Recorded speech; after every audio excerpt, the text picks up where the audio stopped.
ناظرین کرام، عربی تاریخ دان فواد حمزہ لکھتے ہیں کہ اسلام سے قبل خطہ عرب کی ایک محدود اقتصادی حیثیت تھی۔ جزیرہ نما عرب جس کے 3 جانب سمندر ہے اور بڑے بڑے صحرا اور سنگلاخ پہاڑ بھی پائے جاتے ہیں، اس لیے عرب کی بے آب و گیا اور سنگلاخ سرزمین کبھی بھی خوراک کے معاملے میں خود کفیل نہیں رہی اور نہ ہی وہاں کسی بڑی صنعت کو فروغ حاصل ہو سکا۔ اس لیے وہاں استعمال کی کم و بیش ہر چیز امپورٹ کی جاتی تھی، جس کے باعث اس خطے کی معاشی حالت کچھ زیادہ اچھی نہیں تھی۔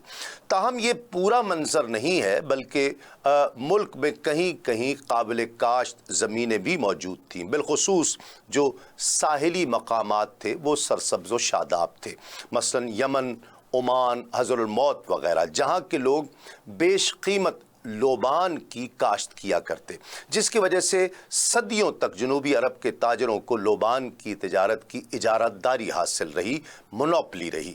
اس کے علاوہ نجد، خیبر اور حجاز میں طائف اور یثرب وہ علاقے تھے جہاں زراعت ہوتی تھی، کاشت ہوتی تھی۔ یہاں بدوؤں کی نسبت کم تعداد میں لوگ حضری گاؤں یا بستی کی بنیاد ڈال کر آباد ہو جایا کرتے تھے اور فصلیں تیار کیا کرتے تھے۔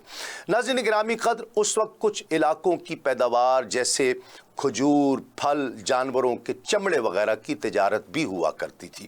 عربوں کے دوسرے گروہ اہل بادیہ جو کثیر تعداد میں تھے، ان کا پیشہ قدیم زمانے سے غلہ بانی، رہزنی اور سرقہ تھا۔ وہ بڑی تعداد میں اونٹ، گائے، بھیڑ، بکریاں، گھوڑے، گدھے اور خچر پالا کرتے تھے اور ان کی تجارت کیا کرتے تھے۔ یہ لوگ منتشر طرز زندگی اور خانہ بدوشی پر مجبور تھے۔ وہ اپنے مویشیوں کے لیے نئی چراگاہوں اور نئے چشموں کی تلاش میں وادیوں اور گھاٹیوں میں سرگرداں رہا کرتے اور سخت نامساعد حالات میں زندگی بسر کیا کرتے تھے۔ اکثر اوقات خوراک کے وسائل اور ذرائع آبادی کے اعتبار سے کافی نہیں ہوتے، تو ایک طاقتور قبیلہ دوسرے کمزور قبیلے کے وسائل مثلاً اونٹ، مویشی وغیرہ پر قبضہ کر لیا کرتا۔ بدوی قبائل کا سب سے بڑا مسئلہ غلہ بانی کا تسلسل قائم رکھنا تھا۔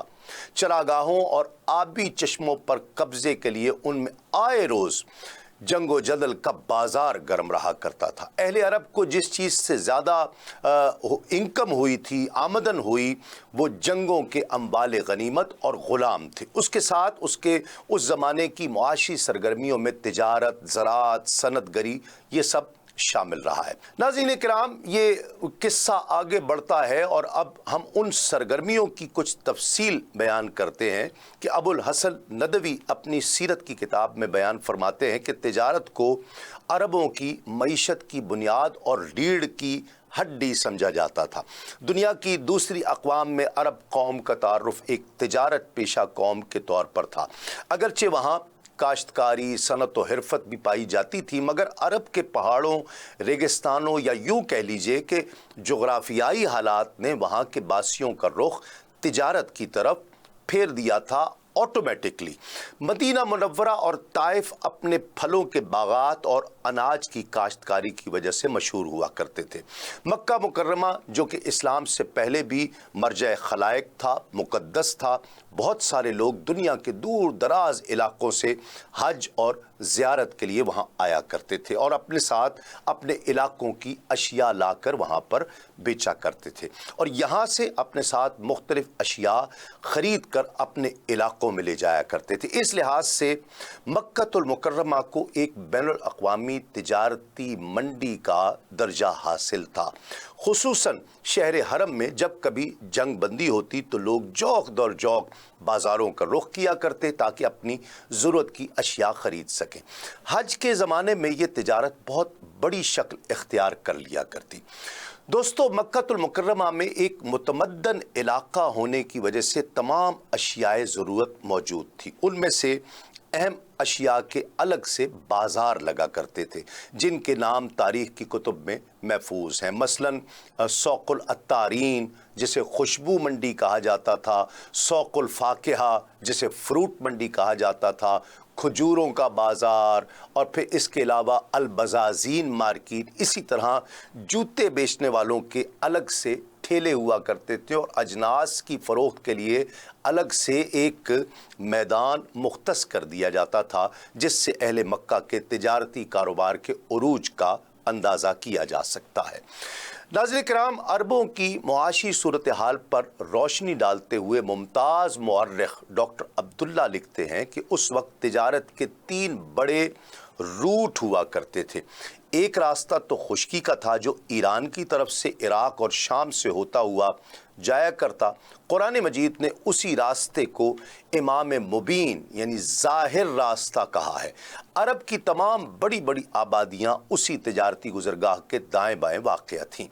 اصحاب الایکا اور موتفقہ یعنی قوم لوط کا گاؤں جو بحیرہ مردار کے قریب تھا، اسی راستے پر آباد تھا۔ ناظرین اکرام، دوسرا اہم راستہ سمندری راستہ تھا، یعنی خلیج فارس کا، جس سے تمام تجارتی سامان عرب کے مشرقی ساحلوں پر اترا کرتا اور دومت الجندر یا تدمر سے ہوتا ہوا آگے جایا کرتا تھا۔ اور پھر تیسرا اہم روٹ بحر ہند کا تھا۔ اس راستے سے آنے والا تمام سامان تجارت حضر الموت اور یمن سے گزرا کرتا تھا۔ اب میں آپ کو بتاتا چلوں کہ عرب کے آباد حصے 3 بحری ساحلوں پر واقع تھے۔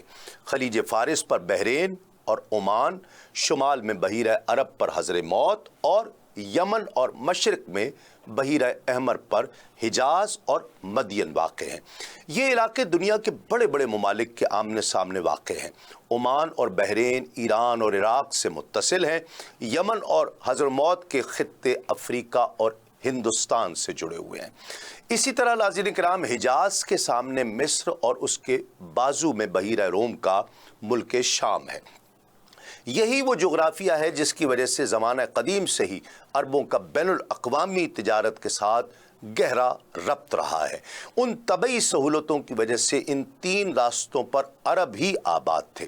اس صورتحال سے فائدہ اٹھا کر عرب تجار سامان کی نقل و حمل کا کام بھی کیا کرتے تھے، اور اس کے ساتھ جو تجارتی قافلہ ان کے علاقوں سے گزرا کرتا، ان کو اپنے علاقوں سے بحفاظت گزارنے کا ذمہ لے کر ان پر بھاری ٹیکس بھی لگایا کرتے اور وصول کیا کرتے تھے۔ محترم ناظرین کرام، اب بات کرتے ہیں عربوں کے سامان تجارت کی، جو عموماً 3 اقسام پر مشتمل تھے۔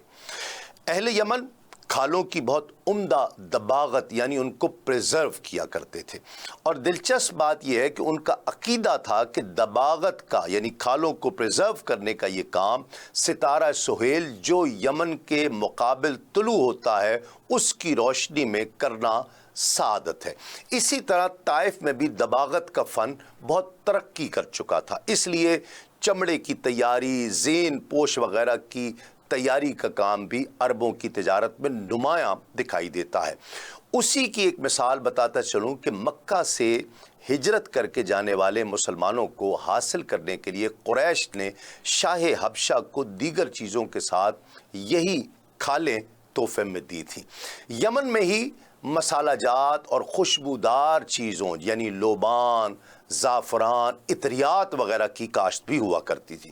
اس کے علاوہ نجد کے خطے میں قسم قسم کے پھول اور نباتات پیدا ہوا کرتے تھے۔ ممتاز مورخ سید سلیمان ندوی لکھتے ہیں کہ زیادہ تر مسالہ جات یعنی لونگ، سیاہ مرچ، الائچی، دار چینی، ناریل، املی وغیرہ یہ جنوبی ہند اور جزائر ہند کے ساحل سے عرب آیا کرتے تھے۔ ناظرین کرام، آپ بھی جانتے ہیں کہ آج بھی یہ چیزیں انہی مقامات سے ساری دنیا میں جایا کرتی ہیں، اور اس دعوے کی درستگی اور اس کے ثبوت کا ایک بہت بڑا معاملہ یہ ہے کہ مسالوں اور خوشبو کی اکثر چیزوں کے نام سنسکرت سے عربی میں آئے ہیں۔ مثلا مشک ہے، فلفل ہے، کافور، زنجبیل، سندل، نارجیل، قرنفل، بعض ایسی چیزیں بھی ہیں جن کے نام کے ساتھ ہندی کا لفظ لازمی ہو کر رہ گیا ہے۔ مثلا عود ہندی ہے، قسط ہندی ہے۔ اسی طرح ناظرین یمن میں بہت اچھی چادریں تیار ہوا کرتی تھی، مگر عرب واپسی میں کچھ کپڑے جیسے شاس، جیسے ململ کہا جاتا ہے، 4 خانہ اور تہمد ہندوستان سے اور کچھ شام سے لایا کرتے تھے۔ تھوڑی مقدار میں غلہ یمن سے مگر زیادہ تر شام سے آیا کرتا تھا۔ مدینے کے ابتدائی ایام میں جب رسول اللہ صلی اللہ علیہ وآلہ وسلم جمعہ کا خطبہ ارشاد فرما رہے تھے، اس وقت شام کے بیپاریوں کا ہی شور اٹھا تھا، کیونکہ لوگ غلے کے ان سوداگروں کے منتظر رہتے تھے، اس لیے اٹھ کر چل دیا کرتے تھے، جس میں سورہ جمعہ میں تنبیہ فرمائی گئی ہے۔ شراب، لوہے کی تلواریں ہندوستان سے بن کر جایا کرتی تھیں، آئینہ وغیرہ جیسا آرائشی سامان بھی درآمد وہیں سے کیا جاتا تھا۔